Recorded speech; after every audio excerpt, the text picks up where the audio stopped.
안녕하세요. 저는 상속, 유언, 후견을 전문적으로 다루고 있는 김태진 변호사입니다.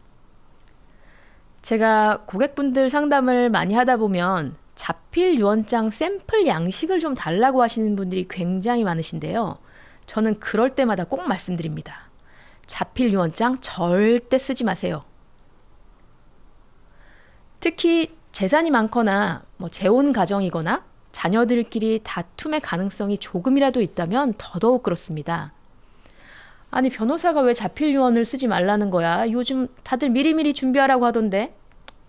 좀 이상하시죠? 오늘 그 이유를 설명해 드리겠습니다.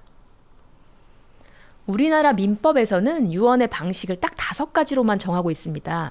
가장 잘 알려진 것으로는 자필 유언, 그리고 공중 유언이 있고요. 또 구수 유언이라는 게 있는데 이건 병에 걸렸거나 아주 긴급한 사유가 있을 때 증인 앞에서 말로 남기는 거예요. 또 비밀 유언, 유언 내용을 아무도 모르게 비밀로 적어두고 봉인해버리는 것이고요. 또 본인 음성을 녹음해서 남기는 녹음 유언이라는 것도 있습니다. 근데 제가 어느덧 지금 14년차 변호사가 되었는데요. 이 뒤에 3가지 방식은 제가 이제껏 본 적이 한 5손가락 안에 꼽을 정도로 실무상 거의 이루어지지 않는 방식이고요. 대부분의 분들은 앞에 2가지, 자필 유언 아니면 공증 유언을 선택하고 계십니다. 이 5가지 방식을 지키지 않는다면 그 유언 자체가 법적으로 인정되지 않기 때문에 유언을 하실 분들이라면 반드시 이 5가지 중에서 선택하셔야만 합니다. 자, 그럼 이제 본론으로 들어가서 자필 유언장을 쓰면 안 되는 이유 본격적으로 시작해 볼게요. 여러분들은 유언장을 왜 쓰려고 하세요? 네. 내가 한평생을 걸쳐 읽어온 재산을 자식들이나 손주들, 내 소중한 사람들에게 그들이 다툼 없이 나눠 갖길 원해서 쓰시는 거잖아요. 일종의 후손들에게 사랑을 전하는 방식이라고도 할 수 있는 거죠.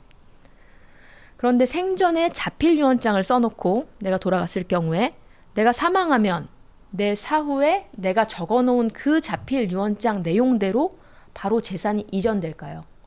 과연 그럴까요? 아니요. 절대 그렇게 안 됩니다. 보통 유언장을 쓰실 때 많은 내용들은 아파트를 아들에게 넘겨준다거나 은행 예금은 딸에게 넘겨준다거나 하는 내용으로 유언장을 써놨을 텐데요. 그 유언장만으로는 재산을 바로 넘겨줄 수가 없어요. 그럼 뭐가 필요할까요? 내 사후에 반드시 상속인들이 가정법원에 모여서 유언 검인이라는 절차를 거쳐야만 합니다. 유언 검인 절차, 처음 들어보신 분들도 꽤 많을 것 같아요. 이 절차는 유언의 효력이 있냐 없냐를 다투는 절차는 아니고 유언장이 어떻게 생겼는지, 그 안에 무슨 내용이 있는지 상속인들 앞에서 유언의 존재를 확인하고 또 보존하는 절차인데요. 일단 유언자 사후에 유언장을 발견하거나 보관하고 있는 사람이 법원에 유언 검인 절차를 청구해야 됩니다. 그러면 법원에서는 날짜를 하나 정해주고요. 그 정해진 기일에 상속인들이 모두 법원에 출석해서 의견을 진술하고 검인 조서라는 서류를 발급받게 됩니다. 그럼 그 검인 조서를 들고 부동산 등기소에 가거나 아니면 은행에 가서 이 유언의 내용대로 재산을 나에게 이전해달라라고 요구할 수 있게 되는 겁니다. 아, 유언장만 써놓으면 다 끝난 줄 알았는데 자식들이 법원에 가야 된다고? 아니, 자식들 싸우지 말라고 유언장을 써놓은 건데 자식들이 법원에 출석을 해야 되는 그런 상황이 벌어지는 거예요. 어떤 분들은 내가 죽은 뒤에 벌어질 일이니까 자식들이 법원에 가든 말든 나는 상관없다. 이렇게 말씀하시는 분들도 계시지만 그렇다면 할 말은 없지만요. 그리고 또 유언 검인 절차라는 게 재판처럼 상속인들끼리 싸우라는 절차는 아니고 그렇게 어려운 것도 아니긴 합니다만 일반적으로 보통 사람들이 법원에 간다는 것 자체가 평생에 한 번 있을까 말까 한 그런 드문 일이잖아요. 그런데 부모님이 돌아가셔서 경황이 없는 그 와중에 법원에서 가족들이 모두 만나야 한다는 게 좀 그렇지 않나요? 유언을 받기 위해 법정에 출석하는 것 자체가 자식들 입장에서는 좀 받아들이기 껄끄러울 수 있는 거죠. 그래서 지금 이 영상을 보시는 분들은 자식들이 내가 써놓은 자필 유언장을 인정 한 해 만에 치고받고 싸우게 하고 싶으세요? 아니면 바빠 죽겠는 자식들 법정에 다 모이게 하고 싶으신가요?